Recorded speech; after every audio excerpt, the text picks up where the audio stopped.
বেশিরভাগ মুসলমানরা আছেন যারা ঈমান ভঙ্গের কারণ জানেন না, তার ঈমানের সাথে কি যায় কি যায় না সেটা তিনি জানেন না। অনেক প্রবাসী ভাইরা আছেন যাদের হাতে আমি চুড়ি দেখি, এমনকি নামাজ পড়েন এমন ভাইকেও আমি দেখি যে তার হাতে বিভিন্ন রকমের চুড়ি, অনেকের হাতে বিভিন্ন রকমের সুতা বাঁধা। কারণ তিনি আমাদের পার্শ্ববর্তী দেশের যে সমস্ত ভাইরা আছেন, হিন্দু ভাইরা আছেন, এখানে হয়তো তারা বসবাস করছেন, তাদের সাথে একই কোম্পানিতে কাজ করছেন, হয়তো আপনার সহকর্মী তিনি, হয়তো আপনার রুমমেট তিনি, হয়তো বা আপনারা একসাথে বসবাস করছেন। তার হাতে সুতো দেখে আপনি আপনার হাতেও সুতো বাঁধছেন, তার হাতে চুড়ি দেখে আপনার হাতে আপনি চুড়ি ধারণ করছেন।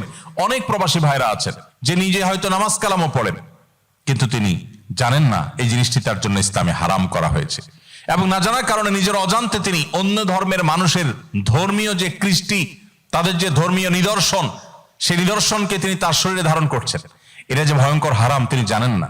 এরকম অনেক কাজ আছে যে কাজগুলো আমাদের না জানার কারণে আমরা করতে পারি না। এই জন্য এই ধরনের পরিবেশে আপনার ঈমানকে বাঁচাবার জন্য, আপনার আইডেন্টিটিকে রক্ষা করবার জন্য আপনাকে ইসলামের বেসিক নলেজ অর্জন করতে হবে, মৌলিক ইলম অর্জন করতে হবে।